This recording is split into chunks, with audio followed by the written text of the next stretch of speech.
ಸಿನಿಮಾವನ್ನ break ಮಾಡ್ತಾ devil. ಹೌದು, ಈ ವಿಷಯದ ಬಗ್ಗೆ ಮಾತಾಡೋಣ. ಎಸ್, ನೀವು ನೋಡ್ತಾ ಇದ್ದೀರಾ ನ್ಯಾಷನಲ್ ಟಿವಿ. ನಾನು ಸ್ವಾತಿ ಸಾಲಿಯನ್. ನಿನ್ನೆ 3 ದಿನ ಆಯಿತು ಡೆವಿಲ್ ಸಿನಿಮಾ ರಿಲೀಸ್ ಆಗಿ. ಸೊ ಸಾಕಷ್ಟು ವಿಷಯಗಳೇನಿದೆ ಈ ಡೆವಿಲ್ ಸಿನಿಮಾ ಸುತ್ತ ಇದೆ ಅಂತ ಹೇಳ್ಬೋದು. ಯಾಕಂದ್ರೆ ಸಾಕಷ್ಟು ವಿಷಯಗಳು ಏನಾಗ್ತಾ ಇದೆ ಈ ಡೆವಿಲ್ ಸಿನಿಮಾ ರಿಲೀಸ್ ಆಗಿದ್ರಿಂದ ಕೆಲವೊಂದಿಷ್ಟು ಊಹಾಪೋಹಗಳು ಏನಾಗ್ತಾ ಇದೆ ಈಗ ಎದ್ದು ಬರ್ತಾ ಇದೆ ಅಂತಾನೆ ಹೇಳ್ಬೋದು.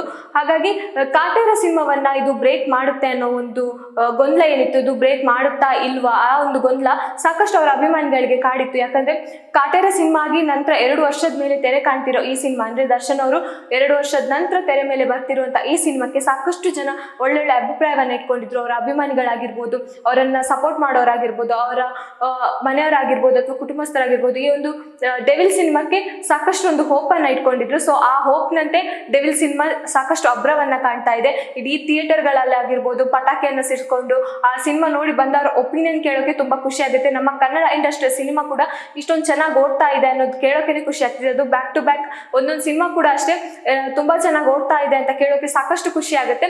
ಸೊ ಆ ತರನೇ ದರ್ಶನ್ ಅವರು ಜೈಲಲ್ಲಿ ಇದ್ರು ಕೂಡ ಅವರ ಸಿನಿಮಾಕ್ಕಾಗಿ ಅವರ ಅಭಿಮಾನಿಗಳು ಏನ್ ಪಣ ತೊಟ್ಟಿದ್ರು ಅಥವಾ ಒಂದು ಸಪೋರ್ಟಿವ್ ಆಗಿರ್ಬೋದು, ಅವರ ಸಿನಿಮಾದ ಪ್ರಚಾರವಾಗಿರ್ಬೋದು, ಇದಕ್ಕೆ ಸಾಕಷ್ಟು ಅವರ ಅಭಿಮಾನಿಗಳು ಏನ್ ಪಣ ತೊಟ್ಟಿದಾರೋ ಅದೆಲ್ಲೋ ಒಂದ್ ಕಡೆ ಗೆಲ್ಸ್ತಿದೆ ಅನ್ನೋದೊಂದು ಗೊತ್ತಾಗ್ತಾ ಇದೆ. ಅವರ ಆ ಒಂದು ಶ್ರಮಕ್ಕೆ ಇಲ್ಲಿ ಪ್ರತಿಫಲ ಸಿಗ್ತಾ ಇದೆ ಅಂತ ಹೇಳ್ಬೋದು.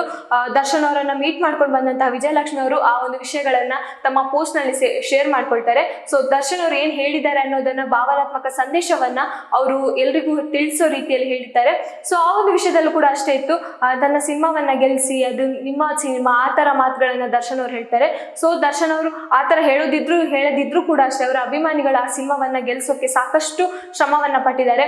ಪ್ರತಿ ರೋಡಲ್ಲಿ ಪ್ರಚಾರಗಳಾಗಿರ್ಬೋದು, ಅವರ ಸಿನಿಮಾದ ಪೋಸ್ಟರ್ಗಳಾಗಿರ್ಬೋದು, ಅಥವಾ ಅವರ ಒಂದು ದರ್ಶನ್ ಅವರ ವಿಡಿಯೋಗಳನ್ನ ಅಥವಾ ಹಿಂದೆ ಇರೋ ವಿಡಿಯೋಗಳನ್ನ ಲಿಂಕ್ ಮಾಡಿ ಹಾಕಿರೋದಾಗಿರ್ಬೋದು, ಈ ತರ ವಿಷಯಗಳು ಅಂದ್ರೆ ಅವರ ಒಂದು ದರ್ಶನ್ ಅವರ ಸಿನಿಮಾವನ್ನ ಯಾವ ರೀತಿ ಪ್ರಮೋಷನ್ ಮಾಡಬೇಕು ಅದೆಲ್ಲ ರೀತಿಯಲ್ಲಿ ಅಭಿಮಾನಿಗಳು ಮಾಡಿದ್ದಾರೆ. ಸೊ ಫಸ್ಟ್ ಸಿನಿಮಾ ಅಂದ್ರೆ ಫಸ್ಟ್ ದಿನದ ಗಳಿಕೆ 20 ಕೋಟಿಗಿಂತ ದಾಟಿತ್ತು ಅನ್ನೋ ಒಂದು ಸುದ್ದಿ ಇತ್ತು. ಬಟ್ ಈಗ 2ನೇ ದಿನ ಅಂದ್ರೆ ನಿನ್ನೆ ಕೂಡ ಅಷ್ಟೇ ಕೋಟಿಗಟ್ಟಲೆ ಒಂದು ದಾಟಿದೆ, ಒಂದು ದಾಖಲೆಯನ್ನ ಮಾಡಿದೆ ಅಂತಾನೆ ಹೇಳ್ಬೋದು. ಯಾಕಂದ್ರೆ ಒಂದು ಕನ್ನಡ ಸಿನಿಮಾ ಇಷ್ಟೊಂದು 2 ದಿನದಲ್ಲಿ ಇಷ್ಟೊಂದು ಕೋಟಿಗಟ್ಟಲೆ ದಾಖಲೆ ಮಾಡಿರೋದು ಇದು ಹೊಸತೆ. ಈ ಹಿಂದೆ ಸಾಕಷ್ಟು ಸಿನಿಮಾಗಳು ಮಾಡಿತ್ತು. ಬಟ್ ದರ್ಶನ್ ಅವರು ಜೈಲಲ್ಲಿ ಇದ್ರು ಕೂಡ ಅವರ ಸಿನಿಮಾವನ್ನ ನೋಡೋಕೆ ಪ್ರೇಕ್ಷಕರು ಕಾತ್ರದಿಂದ ಕಾಯ್ತಾ ಇದ್ದೀರಲ್ಲ. ಸೊ ಅದು ಅವರ ಒಂದು ನಟನೆಗಾಗಿರ್ಬೋದು, ಅವರ ವ್ಯಕ್ತಿತ್ವಕ್ಕಾಗಿರ್ಬೋದು, ಅವರು ಅಂತ ಅಭಿಮಾನಿಗಳು ಕೊಡುವಂತ ರೆಸ್ಪೆಕ್ಟ್ ಅನ್ನ ನಾವು ನೋಡ್ಬೋದು.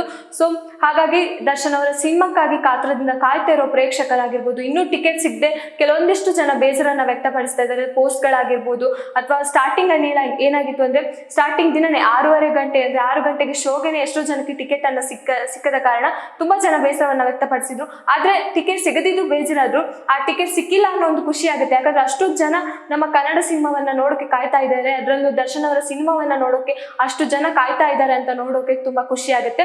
ಸೊ ಟಿಕೆಟ್ ಸಿಗದಿದ್ರು ಪರವಾಗಿಲ್ಲ, ಟಿಕೆಟ್ ಖಾಲಿ ಆಗಿದೆ ಅಂತಾನು ಖುಷಿ ಆಗ್ತಾ ಇದೆ ಅಂತಾನೆ ಸಾಕಷ್ಟು ಜನ ಹೇಳಿದ್ದಾರೆ. ಎಷ್ಟೊಂದು ಮಾತಿನಲ್ಲಿ ಹೇಳ್ತಾರೆ ಅಂದ್ರೆ ಈಗ ಪೋಸ್ಟ್ ಮಾಡೋ ರೀತಿಯಲ್ಲಿ ಆಗಿರ್ಬೋದು ಅಥವಾ ಅವರ ಸಿನಿಮಾದ ಸೀನ್ಗಳೇನಿದೆ ಅದನ್ನ ಕಟ್ ಮಾಡಿ ಅಪ್ಲೋಡ್ ಮಾಡೋದಾಗಿರ್ಬೋದು, ಈ ತರ ವಿಷಯಗಳಲ್ಲೂ ಸಾಕಷ್ಟು ಜನ ಸಪೋರ್ಟ್ ಮಾಡೋದಾಗಿರ್ಬೋದು, ಆ ಸಿನಿಮಾವನ್ನ ಇನ್ನಷ್ಟು ಕೂಡ ಪ್ರಮೋಷನ್ ಮಾಡ್ತಾ ಇದ್ದಾರೆ. ಸೊ ಅಲ್ಲಿ ದರ್ಶನ್ ಅವರ ಬರುವಿಕೆಗಾಗಿ ಕಾಯ್ತಾ ಇರುವಂತ ಅಭಿಮಾನಿಗಳಿಗೆ ಏನಾಗ್ತಿದೆ ಅಂದ್ರೆ ಸಿಕ್ಕಾಪಟ್ಟೆ ದರ್ಶನ್ ಅವರ ಸಿನಿಮಾ ಈ ರೀತಿಯಲ್ಲಿ ನಾವು ದರ್ಶನ್ ಅವರನ್ನ ನೋಡ್ತಿದೀವಿ, ದರ್ಶನ್ ಅವರು ಇಲ್ಲೇ ಇದ್ದಾರೆ ಅನ್ನೋ, ನಮ್ಮ ಜೊತೆನೇ ಇದ್ದಾರೆ, ನಮ್ಮೊಟ್ಟಿಗೆ ಅವರು ಸಿನಿಮಾ ನೋಡ್ತಿದ್ದಾರೆ ಅನ್ನೋ ಮಾತುಗಳು ಅವರ ಅಭಿಮಾನಿಗಳಿಂದ ಬರುವಂತದ್ದು. ಸೊ ಹಾಗಾಗಿ 20 ಕೋಟಿ ಗಳಿಕೆಗಿಂತಲೂ ನಿನ್ನೆ ನಡೆದಂತಹ ಒಂದು ಗಳಿಕೆ ಪ್ರಕಾರ ಏನಾಗಿದೆ ಇದನ್ನು ಕೂಡ ಜಾಸ್ತಿ ಆಗಿದೆ ಅಂತ ಹೇಳ್ಬೋದು. ಸೊ ಆ ಕಾರಣಕ್ಕಾಗಿ ಕನ್ನಡ ಸಿನಿಮಾ ಇಷ್ಟೊಂದು ಗಳಿಕೆ ಕಂಡಿದ್ದು ಇದು ಹೊಸತೆ ಅಂತ ಹೇಳ್ಬೋದು. ಯಾಕಂದ್ರೆ ದರ್ಶನ್ ಅವರ ಸಿನಿಮಾ ಅಂದ್ರೆ ಸಾಕು ಎಲ್ಲರೂ ಕಾಯ್ತಾ ಇರ್ತಾರೆ.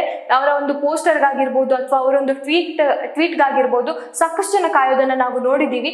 ಸೊ ಹಾಗಾಗಿ ಅವರೊಂದು ಸಿನಿಮಾ ಬರ್ತಾ ಇದೆ ಅಂದ್ಮೇಲೆ ಸಾಕಷ್ಟು ಜನ ಅವರ ಕ್ರೇಜಿ ಫ್ಯಾನ್ಸ್ ಗಳೇನಿದ್ದಾರೆ ಅಂದ್ರೆ ಅವರ ಸೆಲೆಬ್ರಿಟೀಸ್ ಗಳೇನಿದ್ದಾರೆ ಸಿಕ್ಕಾಪಟ್ಟೆ ಕಾಯ್ತಾ ಇದ್ದಾರೆ. ಸೊ ಈ ಸಿನಿಮಾ ಇನ್ನಷ್ಟು ಹೀಗೇನೆ ಮುಂದುವರಿತಾ ಹೋದ್ರೆ ಇದೊಂದು ದಾಖಲೆನೆ ಮಾಡ್ಬೋದು. ಹಾಗೆ ಕಾಟೇರ ಸಿನಿಮಾವನ್ನ ಬ್ರೇಕ್ ಮಾಡೋಕೆ ರೆಡಿ ಆಗಿದೆ. ಇನ್ನು 2 ದಿನದಲ್ಲಿ ಇಷ್ಟೆಲ್ಲ ಕೋಟಿ ಗಳಿಕೆ ಆಗಿದೆ ಅಂದ್ಮೇಲೆ ಕಾಟೇರ ಸಿನಿಮಾವನ್ನ ಬ್ರೇಕ್ ಮಾಡುತ್ತೆ ಅಂತ ಅವರ ಅಭಿಮಾನಿಗಳು ಹೇಳ್ತಾ ಇದ್ದಾರೆ. ಸೊ ಬ್ರೇಕ್ ಮಾಡ್ತಾ ಇಲ್ವಾ ಅಂತ ನೋಡ್ಬೇಕು. ಯಾಕಂದ್ರೆ ಇಷ್ಟೊಂದು ಗಳಿಕೆ ಆಗಿದೆ ಅಂದ್ಮೇಲೆ ಅದು ಸಿನಿಮಾ ಖಂಡಿತವಾಗಿ ಬ್ರೇಕ್ ಆಗುತ್ತೆ. ಆ ಕಾಟೇರ ಸಿನಿಮಾದ ರೆಕಾರ್ಡ್ ಅನ್ನ ಬ್ರೇಕ್ ಮಾಡುತ್ತೆ. ಎಲ್ಲ ಸಿನಿಮಾಗಿಂತ ಮುಂಚಿತವಾಗಿ ಇದು 100 ಡೇಸ್ ಓಡುತ್ತೆ ಅನ್ನೋದು ಕೂಡ ಅವರ ಅಭಿಮಾನಿಗಳು ಹೇಳ್ತಾ ಇದ್ದಾರೆ. ಸೊ ನೋಡ್ಬೇಕು 100 ಡೇಸ್ ಓಡುತ್ತಾ 200 ಡೇಸ್ ಓಡುತ್ತಾ ಅಂತ.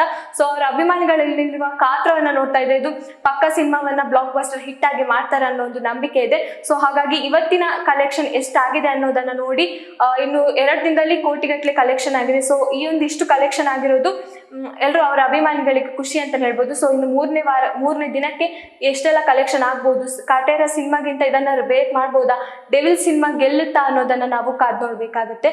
ಇನ್ನಷ್ಟು ವಿಷಯಕ್ಕಾಗಿ ನೋಡ್ತಾ ಇರಿ ನ್ಯಾಷನಲ್ ಟಿವಿ. ಧನ್ಯವಾದಗಳು.